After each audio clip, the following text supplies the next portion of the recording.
And And we are we're live live. again. Welcome everyone. I'm excited because we already have like 8 people there waiting, so this is always a good sign. If this is the first time that you're joining us live, well, I'll explain a little bit. My name is Ignacio. I'll be your host. I'm part of the Keyflow team, and I have my colleague Tom, also from the Keyflow team. He'll be moderating. So basically, the format of today's session is a live Q&A session. So what we do is we invite guests, and you have the chance actually to ask them questions during the session, not at the end, during the session. Okay, so I will encourage you to use the chat that you can see there. You can click the chat and you can put your questions there. Okay, so if you want, we can just start by, you can tell us what's your current role, what's your current position. Just put something in the chat so that we can know about you and we can kick things off. So we already have Matthew Hi from the UAE. Welcome everyone, and Craig, also great panel. Yeah, of course, Craig. I'll introduce them just in a minute, but we are super excited about this. So we'll give probably 1 or 2 more minutes for people to join because, of course, things happen, and we still want everyone to be joining us live. So we'll wait a few more minutes, and then I'll introduce us or everyone to our lovely guests. Today we have two. So we have a lot to cover, and there are a lot of surprises as well. So stick until the end, but there's a lot to cover. So Utstav, hi everyone. Please put in the chat what's your current role, what's your current position, where you're from. But just we want to get to know each other so that we can break the ice. Ines from Portugal, head of partnerships, Lab Portugal. Today I think it's playing Portugal, so all the best, good luck. Who else we have? Peter, We my have Peter, friends, our Peter. friend, our Peter, we love you. veteran guest. We already had two Uh, sessions with him. Yeah, you're amazing, Great Peter. sessions. We might have a third one with Peter. I don't know. We need to Yeah, talk about that. But people love to Peter. close the So, circle. Pam from Houston, Texas, in transition. Pam, we love you. Thanks for being part of the audience, and you're having an amazing World Cup. Utstav Partnership Head of South Asia from India. Nice, Craig. Of course, we know you, Craig. Craig Booth, founder of Channel Force. Amazing that you're joining live, and Peter signed me up. Of course, Peter, we'll chat about this probably after the summer. You'll be going to be part of the sessions again. So I think that we already have more than 10 people live, which is great. Thanks everyone. Stuart, UK Director of Partnerships EMEA. Stuart, it's a pleasure having you here. So I'm gonna start with basically two things. One, we have two guests today. Matthew, APAC Partnership Director and EMEA. So thanks everyone for being here. But today we have two guests, which is amazing. So we'll cover a lot. But also we have two giveaways because they are super kind. So each of them are going to actually give something giveaway. So stick until the end. We'll talk about this before we end the session, and we'll explain everything. But please stick till the end because again, our guests are super kind to share a lot. They are going to share a lot today. So let me first introduce the topic, which is partnerships have evolved. Has your operating model kept up? That's a great question. And I think that we all know this. Things are changing super fast, especially with AI. We'll talk about that as well. And today's guests are actually launching something new today, and we'll talk about that as well. Okay, but let me just first introduce Charlie Coulange. Charlie, she's a strategic partnership leader, more than 15 years of experience. She has worked for pretty much all the companies out there in tech, and she has helped them to grow their ecosystems, launch, build, scale everything. And also we have Pablo Hanono. He has more than 20 years of experience. He has worked with pretty much all the largest tech companies out there, like Cisco, and a lot of other Oracle, Avaya, Pega, a lot of companies that are huge, and he has done that for them. And now he's turning all that knowledge, and Charlie as well, and sharing that with all the audience and all the audience that they are building. So Charlie, Pablo, and by the way, today they are launching the Channel Duo. This is new, but I let them explain what the Channel Duo is, and it's a pleasure having you here, both of you. So thanks for doing this. No, thank you, Ignacio. Thank you so much. It's a pleasure and a privilege that you guys consider us to be part of this panel. And we're very grateful and happy and excited about this today. We're super excited. Our audience are going to love you guys because we prepped this together, the four of us, and I know that the audience is going to love this. So let's just, Pablo. I think that we have a lot, but we can just start with the polls because we want to kick things off. If this is the first time, this is going to be an interactive session. We want a lot from our audience, so maybe Tom, we can bring up the polls first, and then we can kick things off with the subtopics. Okay. So please put there, you can vote. This is anonymous, so we won't tell your boss. So where is your partner program today? Getting started and defining the model, have partners, but the process is manual, an established program and trying to scale, or a mature program, but one stronger impact. So please put there Don't be in the, shy. don't be Just tell shy, us your opinion. just put there, just vote. It's anonymous. This is for our basically our guests to know how the audience is doing today with their partner program. So it seems like, of course, there's always an established program and trying to scale seems to be kind of like the majority of the And votes. then also, Some have I think with partners, but still is manual. So let's just wait one more minute. Please put all the votes there so that we can assess it. Um, it seems that have partners, but the process is manual. It's still the majority, or split it with they have a program and they're trying to scale, which is great. I mean, both Charlie and Pablo are going to cover a lot of topics today that actually go through this, and it seems like someone is getting started. So maybe we can bring the second poll before we actually jump into the subtopic. So, what is the biggest challenge in your partner program right now? Please let us know. Like it could be recruiting the right partners, effectively onboarding partners, drive partner resource or influence revenue, align teams on partner priorities, or measure partner performance and ROI. So drive partner results and influence revenue. Of course, we were expecting that. It seems to be probably the winner today, but let's wait one more minute so that everyone has a chance to vote. Now it's well, seems like it's recruiting the right partners also. So let's just wait one more minute. Recruiting the right partners, driving the revenue, and of course mentoring and onboarding. But yeah, driving, I don't know what you guys think, but it's clear the winner, driving partner resource and influence revenue, seems to be the biggest challenge today in the audience, and generally speaking from what we also see out there in the market, both with customers and leads. So I think that now that what do you guys think about this? Were you expecting these results? Yes. No, Yes. exactly Revenue what always wins. we have been seeing. And Yes, it's great that we're going to talk about revenue because that's the main thing that everyone probably is struggling today with. But you guys have some stuff that you're putting out there to help people, and we'll talk about that.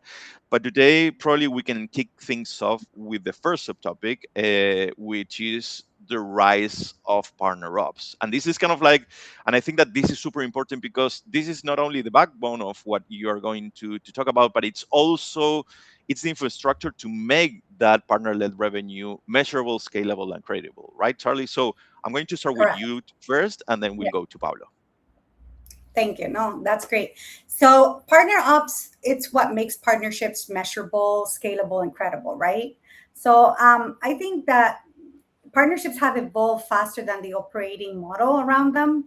And I have seen from being in the field as a channel manager and later overseeing, global partner programs, that the challenge is usually not that the companies do not have a good partner or they are talented teams. The challenge comes more from the structure behind the partner motion, right? Because normally it's often not ready to scale. So partner ops is often misunderstood as, hearing operations and they think, oh, this is admin tasks, reporting, portals, forms, or chasing updates. But the reality is that partner ops is much more strategic than that. If it is the infrastructure that allows the partner to actually prove the impact of what they're doing, right? Is the sales execution. It's how to improve partner experience and also make partner-led revenue credible inside the business, which is pretty much on the second poll. What they were pointing is, how do I prove the actual revenue that is coming from the partners? And that has a lot to do with how a partner ops structure and business unit works. Because without the partner ops, partnerships become too manual, which we also saw that.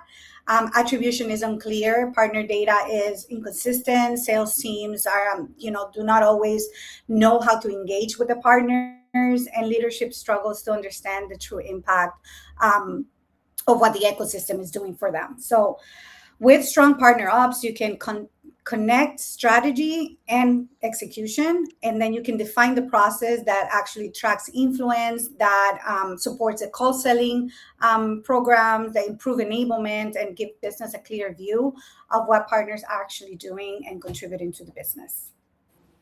Well said, Charlie. And I do have a few questions for that, but first I want to hear Pablo's take on this one. And then I'll encourage everyone that has questions, because this is a huge topic, put there in the chat, and both Charlie and Pablo will take care of those questions. So Pablo, all yours.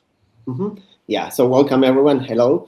Yeah, I mean, from my perspective, kind of a couple angles that I see are relevant for this topic around really the rise and the importance of the RevOps, or really it's how you run effectively a partner program and a partnerships motion within a company.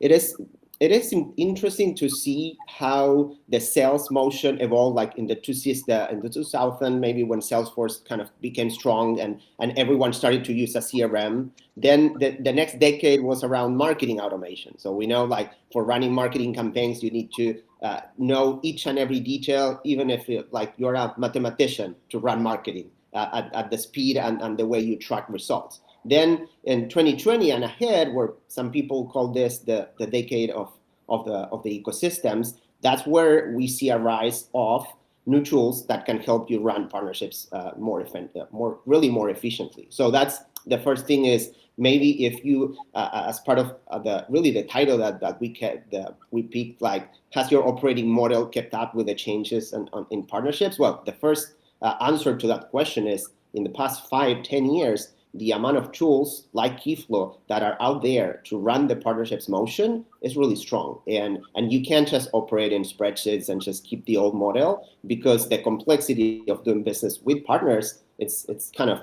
growing, and you need those tools to really keep up. So that's kind of the first angle that I wanted to share. The other one, which I also like, and I'm coming from running partner programs, as Ignacio said, from big companies.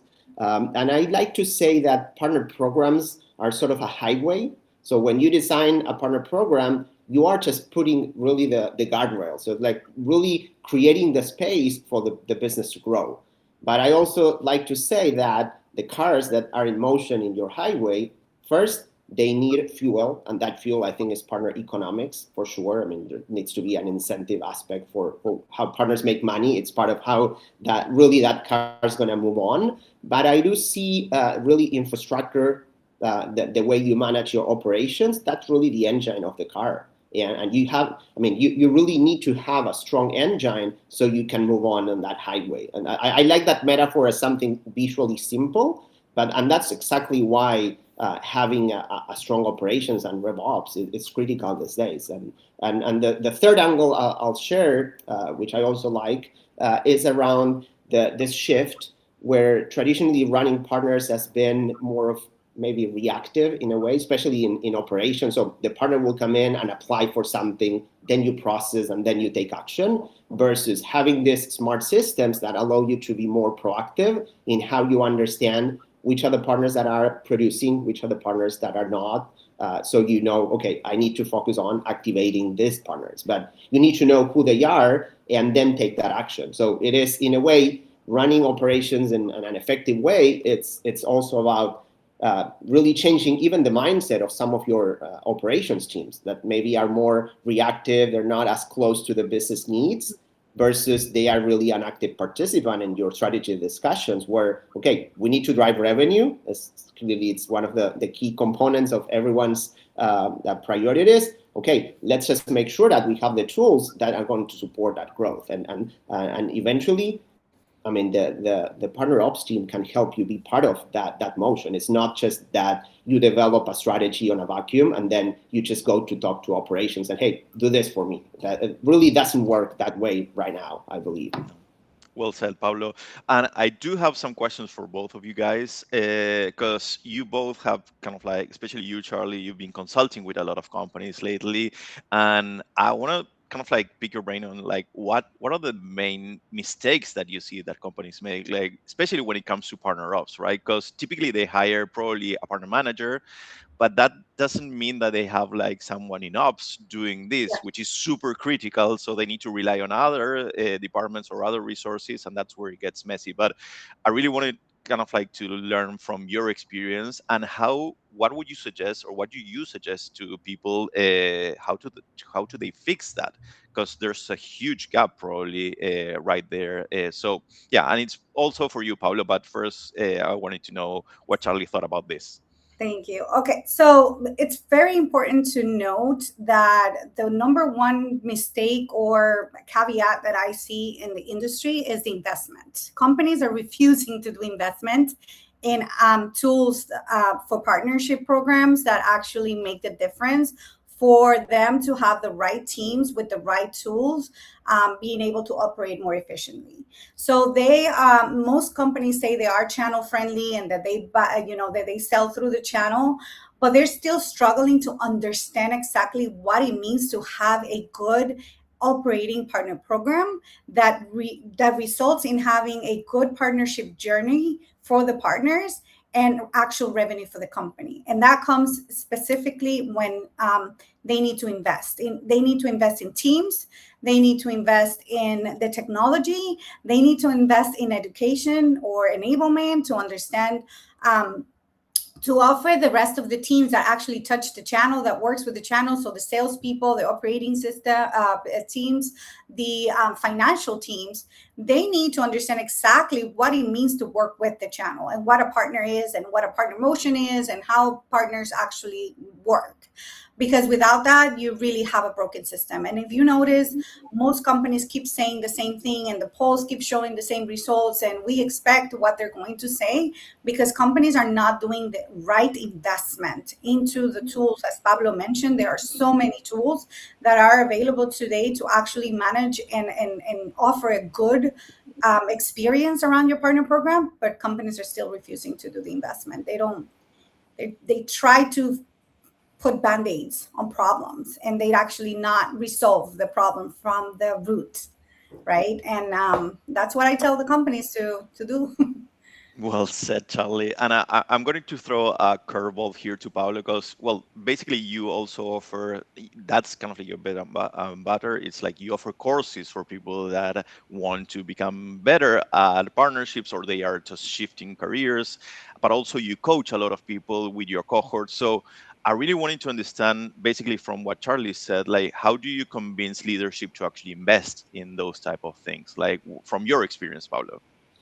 Yeah, I know that's a good question. I mean, there's something, I don't think I have the perfect answer for this, but I do think that, and I face this situation where people are coming to this course, okay, I need to develop a new partner program or I need to revamp my existing program, which is first, really, you need to go back to really what outcomes you need to drive through your program. So you need to go back to the basics, like, okay, why do I need a partner program? Okay, I need coverage because I need partners to go sell my product in a specific geography or industry or vertical segment. Or I have a strong sales organization. I don't need partners to go sell for me. I need partners who have quality to do support and they can implement my product. So based on those needs is that you then go design a partner program. But truly, it is all about those outcomes that are coming from your leadership, from your product team or your CEO or C-suite in terms of, okay, these are our priorities. So for me, to answer your question is, when you design this program, you need to be 100% conscious on what outcomes is your leadership team asking for. Is it revenue? Is it quality? Is it new apps on a marketplace? What are those outcomes? So you know what type of tools you need to drive those outcomes from the very beginning. If you are, as an example, you are talking about revenue, and you know you're not going to have only a resale revenue motion, and you need to do co-sell, then as part of upfront, you're going to say, okay, if we need to develop a resale and a co-sell motion requires an investment in tools. Otherwise, it's just a tag on a CRM, which doesn't prove value to your CFO. This is exactly what I was writing this morning in my network, which is this attribution dilemma and question, where truly the finance team will never trust just like a salesperson putting a tag in the CRM and say, oh, this partner helped me close this deal. That you can't afford that. So if at some point, even if you are a business leader and you're really driving the partnerships motion, and you're going to be measured and your KPIs are coming from that revenue attribution, you need there's no other way. You just need to sit strong and come back and say, okay, if you want me to deliver X, then this Y is the list of things that I need. And I will say, just to complement what Charlie was talking about, like this conversation with some of the business leaders, I do like to say that the really the strong partnership leaders of these days, I think they have a very strong business vision. Of course, they need to know the strategy, where the market's going, like how you can get goals.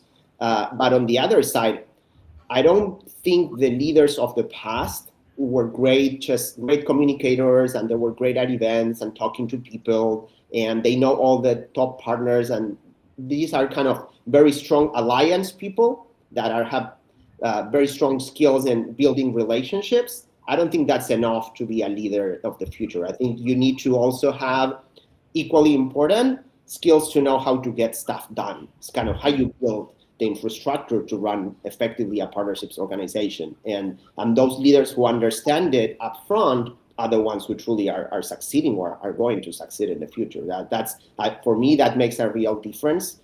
It's kind of another way to answer to your question. I think some of the leaders of the past, they really came to that position with a strong feet on alliances and strategy. But if they don't understand that making things happen and building a team on the back end and running the infrastructure the right way and hiring the right people to get stuff to completion, that becomes equally important than sitting with the board and talking about like how great partners are if they don't just go back to their own team and get stuff done the right way. Well said, Pablo. Well said. And yeah, I think that we are all aligned that business goals are incredibly important, and you need to align those as well. And if you don't get those rights, probably you're going to be in trouble. So, well said. I think that we need to move on, but I really wanted to see if there are any questions, Tom. So please, I will encourage you, if you have questions related to the topic that we are talking with the guests, just put them there in the chat, because this again nurtures kind of like the Q&A, and I think that it's important for you, if you have questions, to put them there in the chat, and we'll get those covered by right now. I don't guests. see any questions, but I hope we're gonna get some more. Yes. Or more questions. If we don't have any, we can just move on to the next subtopic, because we have a lot to cover today. So let's just drive to the next one, which is, of course, the evolution of the first one, which is the career path problem in partnerships. Basically, this is what you were talking about, Pablo, but this has been there now. It's a real category like this, and you've seen this, of course, with your experience and with your courses, but there's still kind of like a clear path, right? Like you don't, basically some people from sales get into partnerships and some from marketing, but what's kind of like because you coach a lot of people that actually want to get to the next level in partnerships with your cohorts and with your courses, but what's the main kind of like, what are they dealing with today, and what are their main kind of like concerns? Because there's still a gap. Like it's not clear in partnerships. It's not like sales, like what's your path, or in marketing. Partnerships is still kind of like unclear. So what are your thoughts on this? Mm-hmm. Yeah, no, so absolutely agree. I think we all come from different angles. So in my case, for example, my major is social communications, and then I went into the marketing side when I did my master. So I'm not coming from, for example, an engineering field, which many people in partnerships come from, or from sales, as probably Charlie has a lot more experience in sales. So we're coming from really different angles. And I agree, even if we are, as a community of partnership professionals, investing in one side, developing training and enablement, and on the other side, people are getting to consume more training, there's still, I agree, a long way in terms of formalizing a lot of the knowledge. I think some people, I'll say, in one side, they're just not fully aware of all the different paths that are out there as they build a partnerships career. I mean, we can talk about it, and Charlie, I know she has some solid ideas that she will share shortly. I mean, you can build a career in partner marketing, in partner operations, in partner sales, as a partner manager, in partner programs. And sometimes not everyone knows this, because especially when you are running partnerships in a small company, I know probably this will resonate with some of the partner managers or the people who are like the first partnership hires, and they get started and they pretty much do all those functions. So they don't really know what it is to work in a company where there's like a team running operations, another team running marketing, another team running the IT, and who's going to do IT for you as a partnerships organization, and then a separate group doing partner sales, and another one doing partner management. So sometimes the same person is doing it all, or they start like with a second or third hire. So I think it's useful to see the bigger picture as you get onto training and talking to other colleagues, so you understand the path. On the other side, a couple considerations. I think some people may believe that growing in a career in partnerships is all about like getting more people who will report into you. So you become a leader and you go from an individual contributor to becoming a person with 30 people under your belt. And I don't think it works like that 100%. I see also many people being successful and building very strong careers and moving laterally. Either you go from managing partners to then, okay, you have more strategic mindset and you are good at operational stuff, and you can see the bigger picture. Then you move into running partner programs, which is sort of my own personal path. I started working with partners. I always had that mentality of kind of going beyond what's on the surface, and then I was able to move and run the program and scale that impact. So in one side, it's as I said, sometimes horizontal moves also apply in partnerships. And then there's another angle, which I'll share. And I think it matters when you think about your own career and the type of professional that you want to be in this area, which is sometimes you have stronger skills to be someone who can talk to partners. You're easygoing, you're a sales guy, that person who really can drive alliances and have those conversations. So that's probably people who want to go alliance management or partner manager. And then you have other people who are still strong in working with partners, but they are more into, okay, I prefer to just sit on my computer and do work from home, and I don't want to be in roadshows and visiting partners on site every week and traveling. And those people are probably behind the curtain, so they can build a career around running operations, around running the partner program, even channel marketing. It's not always like a partner-facing role. So just kind of think about as our own profession evolves on where you want to be. If you want to be on the front end, or you want to build a career on the back end, like CRM and ERP kind of discussion, where you want to be as well.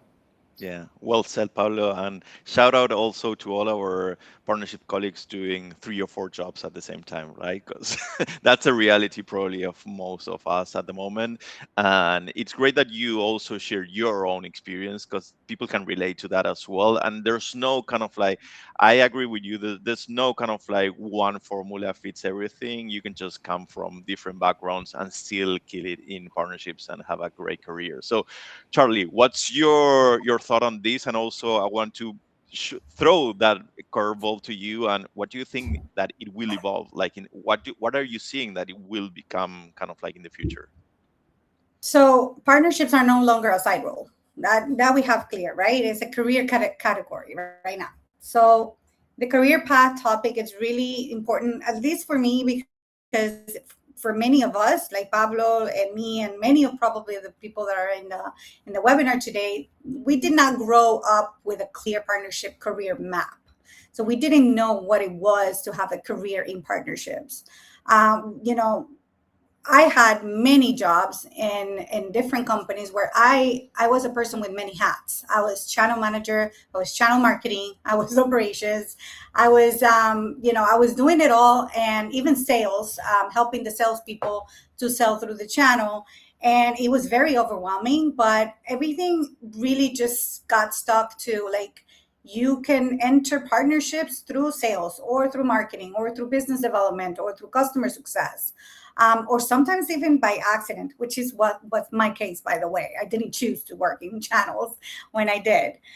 But then suddenly you're managing the partner, building programs, driving revenue, working with the internal teams, trying to influence, owning all the levels of the partner program, especially in smaller companies that are starting to build a partner program. And then you kind of like sit back and say, okay, the skills that you need as a channel manager in the field are not exactly the same skills that you will need to design a partner program. And like Pablo mentioned, and he hit it on the head, is you need to know or understand your skills and exactly what is it that you actually enjoy doing, because you could land a channel manager or a partner manager role, but you're not really good with people. So probably that would not be the best role for you, because you need to know how to build relationships with the partners. You need to know how to create trust and how to actually build that relationship up so you can actually see the impact of that partner. So people are now really building entire careers in partnerships, but the path to those are not always clear. So what I think is that clearer career path around channels are not just good for the professionals. They are good for the companies, and the companies need to do the investment. Like I mentioned, it is all about the investment around channels, because the investment will build stronger teams. It will retain talent. It will create more predictable performances. And in my experience, it will make people understand the value of the role and the job that they're doing, and not thinking that they're just kind of like a side note of the organization, trying to do some business unit that really is not defined as a career. And that is what Pablo and I are like talking about and thinking, is like, how do we help people understand what a career path in channel means and what does it look like? And then how do we go from there? What skills do you need? What trainings do you need? What type of courses should you take on your own to develop yourself and to develop certain skills that you may not have today, but you want to because you like working in that particular role? And understanding that the value that you're going to add to the organization, especially when our organization works with regions like EMEA, like APJ, like LATAM, those are all regions that are normally 100% through the channel. So you have to have a good understanding of what the value is in your role in channels when you work in organizations that have those regions, right? Because the only way that you're going to move to the result that you and the objectives that you have in your organization is by understanding the value of what the partner programs and the channel roles mean for that organization. Well said, Charlie. Well said. Perfect. We actually have the first question. Yes, for today. He's getting ahead of the topic, but maybe we can just throw it out there. But it can be like a nice intro, maybe, to the topic, like a soft intro. So Ed is asking, now Gen AI created the perception that everything can be automated. How is that impacting the partnerships role? Good one, Ed. Good one. Yeah. Who wants to take this one? Charlie, maybe, because this is related to the next subtopic, but it's also related to the career path, right? Yes. So, well, I'm going to say on AI, I'm really excited, but I am also very practical. So I don't think AI can be very useful in partnerships. I mean, I do think that it can, but It can, it's very important to understand, like, where is AI going to be automated and where is the value going to come from AI.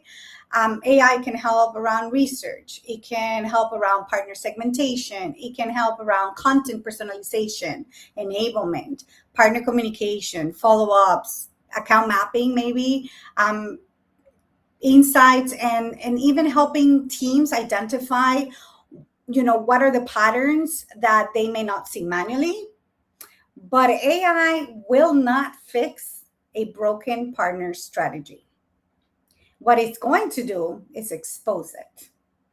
And that is very important. So on how partnership roles work with AI is that AI is not able to talk to your partners.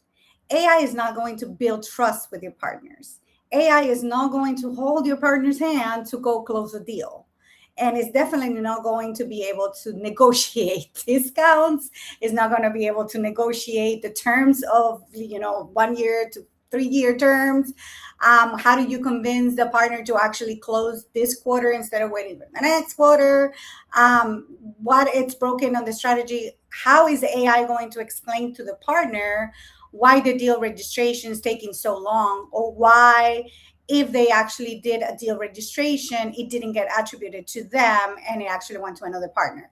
These are all real cases that we see on a daily basis on the partner programs today. And this is people working with those programs. When you automate things, you just expose what's broken within that organization and without that system. Because without people, you really cannot, you cannot understand or explain how the partner journey is affecting your partner. AI is going to help you with numbers. It's going to help you with statistics. It's going to help you with showing you how many partners are doing deal registration. But actually, are those deal registrations really driving that revenue? Or are the partners just registering deals because they heard about a deal and they want to register so they can get that extra discount to them, and they really don't have a real relationship with that customer? AI cannot help you with any of those things. So, and then going to the next topic, right, which is like, what is AI going to do for the companies and how AI is going to actually evolve into the partner programs, is I think AI in partnerships is both useful and misunderstood, because, it's useful because it can help the teams, like I say, scale and move away from the manual processes. It can help with partner communication to be sent out. It can, what I mentioned, content personalization and everything. But the actual companies that think that AI will fix strategy, no. Strategy comes from here. Comes from the person that understands the objectives of the organization, that understand who's working in that organization, who are those shareholders of that organization, and what revenue are they expecting to get, and what are the investments that they're making, especially for private-owned companies. Like, what is the shareholders actually waiting for the company to do to show that that investment was a smart investment? AI cannot help with that. The strategy has to come from leaders that understand the business, that understands how to work with people, that understand how to lead, that understands how actual revenue is going to make the actual impact, and how long it's going to take to close a deal, and what are the things that are going to be in between closing that deal, because AI cannot see that. I mean, there's no way that any machine can actually predict how people are going to respond to an actual event that is happening, right? So if your partner segmentation is weak, if your data is messy, your processes are unclear, or your sales team are not really aligned to the partner emotions, AI will not solve that. And it's very important that companies understand that. What it will do is actually make the confusion move faster. And the real opportunity to use AI as an accelerator, not as a replacement for strategy. That's what I think.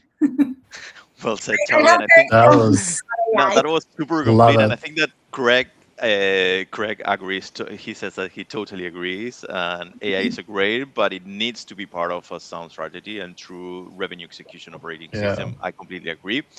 Also, And Ines I has a think that, comment. yes, It's basically a yeah, comment, it's not a question. She says, I feel many companies are still not aware how important partnerships are and how much revenue is driven through partners. It's difficult to find peers, partnership managers. In our partners' companies, I mainly speak with salespeople. Correct.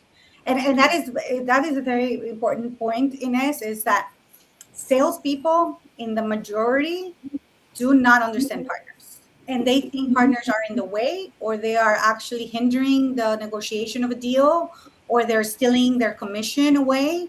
And they rather go sell direct than actually work with the partners.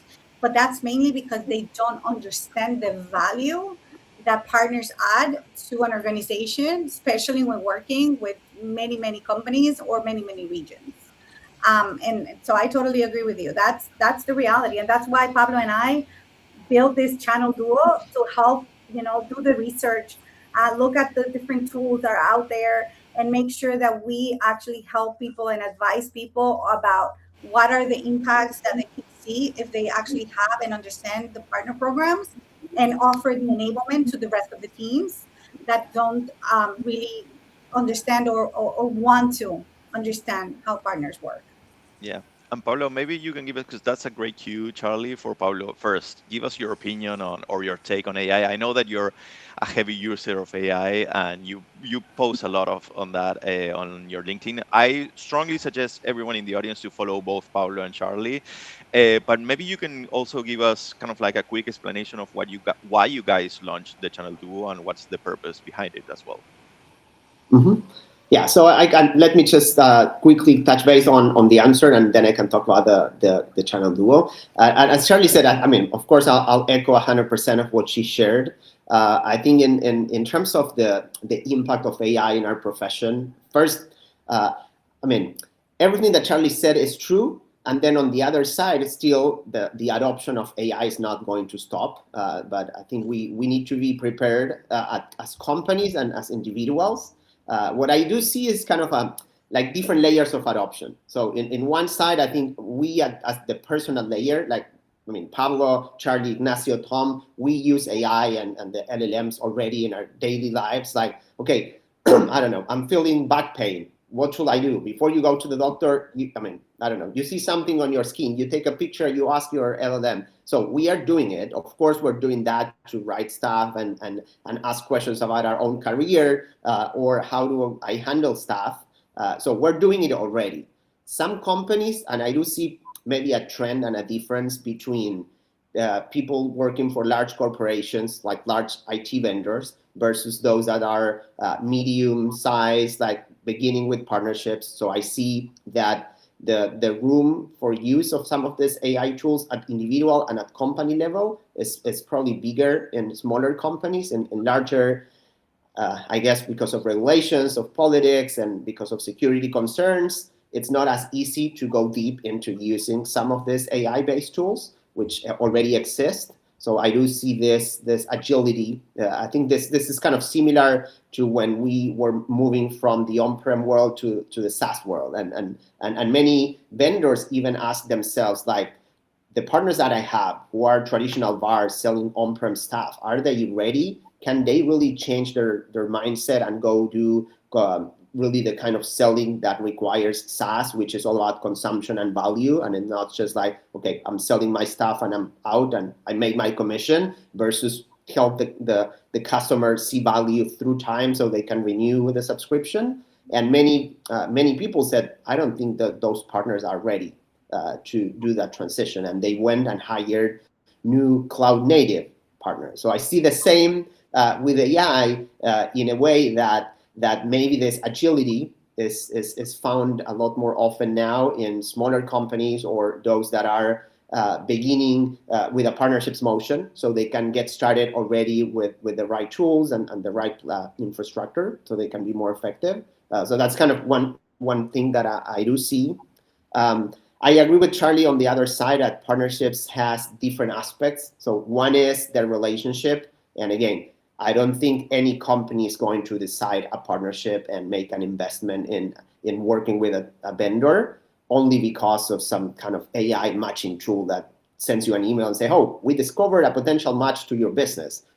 So there's always going to be a decision that requires a real analysis. On the other side, there's a lot of things that can be automated, and I feel AI and automation are kind of combined, not always the same. I believe you can automate processes in the partnerships motion without an AI necessarily. So sometimes it's really having a PRM or some really those journeys that you drive through your PRM tool as an example, and that those not always need an AI.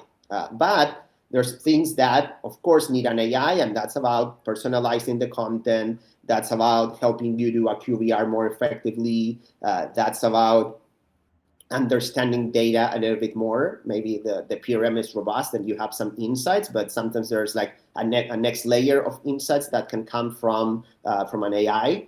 And I think all of that is happening. But again, the smaller the company, the easier to adopt these tools. That's what I see right now. And with large corporations, that's not as easy. And maybe that's an advantage for the smaller guys right now to take advantage of these tools and kind of grow in mindset and mindshare within the partners they can recruit as well.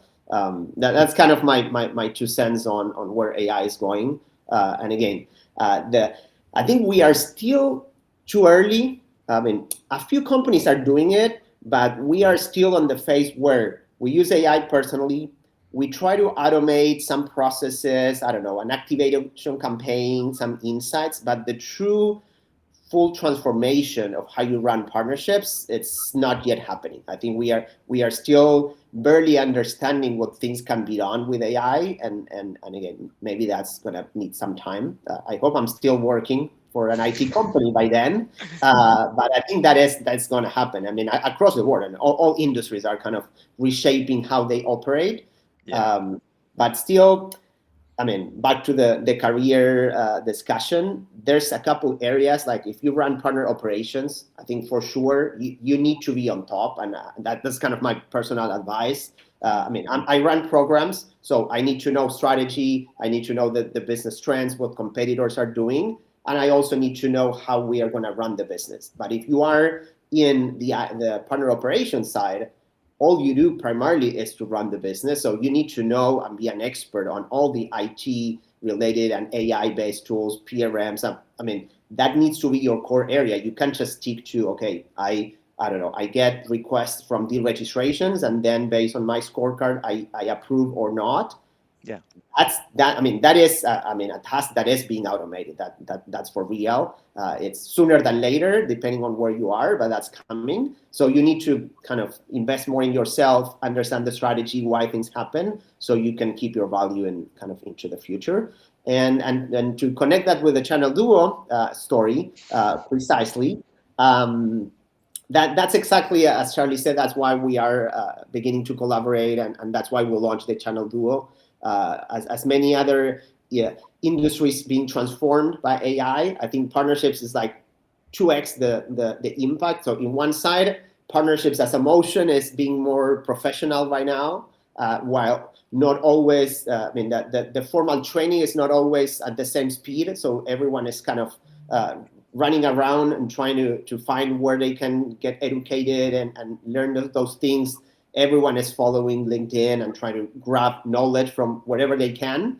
But that's exactly why there's a kind of a wide space. Like, people need that professional advice, consultation, guidance as well. And that's why we really launched the Channel Duo and trying to help other colleagues. I work with Charlie. That's a kind of little story. We worked together at a company was called Next Level, which was acquired by the company that's now the Channel company.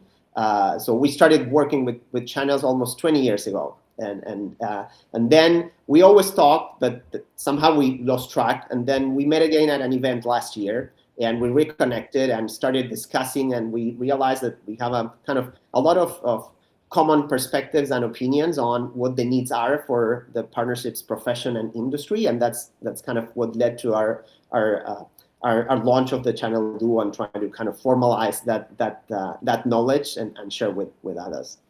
That's amazing, and thanks for sharing that. And also, it's super novel what you guys are doing because you have a lot of experience and you're experimenting with a lot of things related to AI. But also, there it's kind of like bridging the gap. Like everyone's kind of like looking for solutions and magic formulas. There aren't any. I mean, like probably you need to actually do the work still, but there are things that could be certainly both automated and leveraged as well with AI. So well said, and I'm super happy for you guys, and wish you the best with the channel Duo. And also for our audience here today, please, there's already kind of like the link there. It says grab your rewards, but both Charlie and Pablo are super kind. So maybe you guys can explain it, but we have two giveaways today. So today we have one that it's a free consultation, 1 hour. I believe that that's from your side, Charlie. So it's gonna So be that's from both that's because from now both. we're the Well, channel that's duo. amazing. So That's amazing. Yeah, That's now the you get duo. the full that's So for package. the Yeah. yeah, channel. so click in the link and just like put everything there. So both Charlie and Pablo are going to choose one lucky winner for the consultation. And then for the first 10 people that request a consultation, you're going to offer a 20% discount, right? So it's not only that one people will actually win that, but a lot will benefit. And then from your side, Pablo, it's going to be a free course giveaway, right? So you're going to choose one lucky winner, and then also you have a discount for pretty much everyone that attended the session or everyone that's watching the recording. So maybe you can explain that as well, because again, it's a benefit that people can actually use as well. Mhm. Yeah, no. So regarding the course, so it's called Partner Ecosystem Fundamentals. It's really a course I developed and launched a few months ago that tried to consolidate a lot of the knowledge on how you run partnerships. That these are kind of the things that I'd love to know when I got started in partnerships.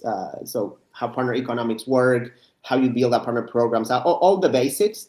So we're giving up like one person to access the course for free, and then the rest can get a link. We included this link to our channel Duo page. So you just subscribe to our newsletter, so we get your data, and we can then email you the rewards, Okay. and also you will get to know more about the channel So Duo. that's important. They need to click on the link, subscribe, Yeah, just and you subscribe to our newsletter. yeah, Yeah, that's it. And then they'll we'll they'll just do choose. I mean, both Charlie and Pablo will choose the winners for both giveaways, and also you'll share how to actually get the discount for your course as well, Pablo. Okay, so Mhm. that's important. Please click there and follow or subscribe to the newsletter. And also, I will honestly suggest that you follow both Charlie and Pablo on LinkedIn as well. They put amazing content out there, and also the channel Duo. You also have a new page, right, in Yeah. LinkedIn. Yes. Okay, perfect, beautiful. So a lot of information out there, but it's good because it's curated, right? It's not AI generated. It's both No. from you, just like putting the good stuff out there, which is great. And for our audience, again, it's been always a real pleasure to sharing this information and bringing this guest, so that you can ask questions. Thanks for the ones that actually share. If you have questions, just put them there in the chat, or you can There's contact one our short guest. question. One more. Is Okay. asking Utsav is asking affiliate partners versus reseller partners. Which partnership model drives greater business growth? I think that's Ooh, that's an interesting question. yeah. Good one, So Utsav.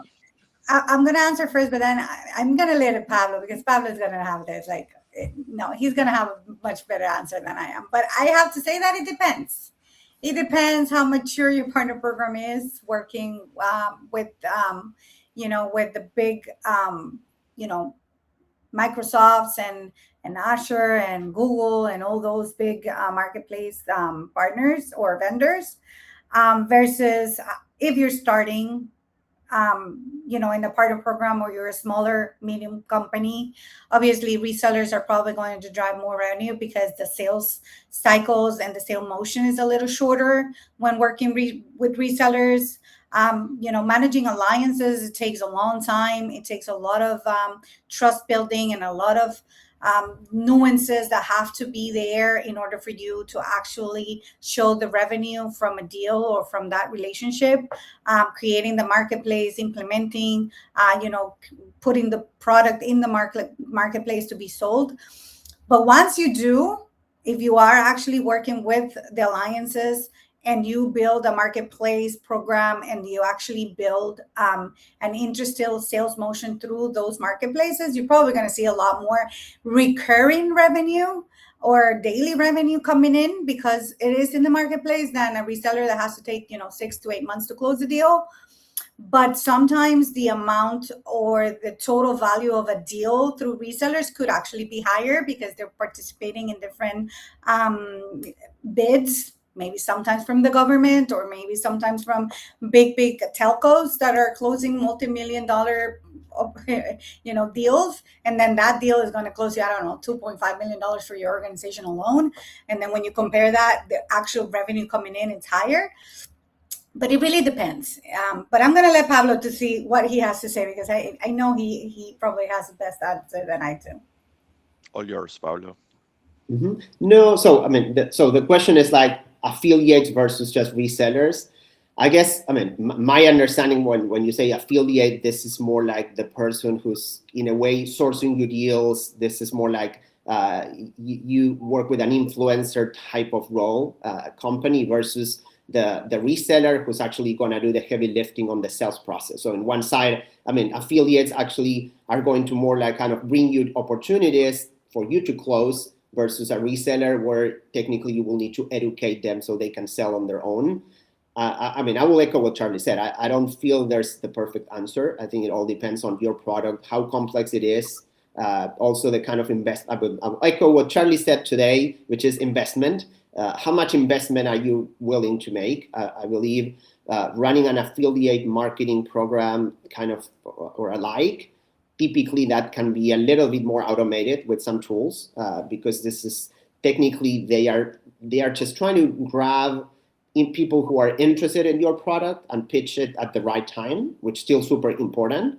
While in the reseller space, for them to be able to effectively sell on your behalf, you need to train them. So you need to invest in sales training, sales asset, marketing funds at some point. So of course, the reward and the ROI of the investment, probably those deals are going to be bigger. Once you make that investment, you may not need kind of to have a salesperson to support those partners doing the heavy lifting on resale. But again, if you're just getting started, of course, running an affiliate model, it's cheaper or easier in the fact that you don't need to hire a partner manager and you need to kind of invest heavily on those resellers to be enabled. But again, I do see this trend where some companies begin with affiliates and then they kind of grow into resellers, VARs, or kind of more value added into their program. Yeah, totally agree. Well, it's time to wrap it up. I Yeah. really want to thank you both, Charlie and Pablo. You've been amazing, super kind, and also thanks for sharing everything and taking the time to do this. Also, to our audience, we do this for you, so thanks for being live, for asking questions. Please try to join live because you get the chance to actually get your questions answered, and also you get the chance to Yeah. claim Get some awards, your giveaways as well. rewards. So thank you. It's been a real pleasure for us doing this. And again, I would really like to thank Charlie and Pablo, our guests today, for doing this. And if you're watching the recording, just keep an eye on the next ones. And if you're joining live, thank you. We do this for you, and it's a real pleasure putting this type of content out there. So we'll see you in the next one. And yeah, enjoy the summer or the winter, depending on where the part of the world you are. Thank you, everyone. It's been a Bye. pleasure. Thank you. Thank Till you. the next one. Bye. Bye.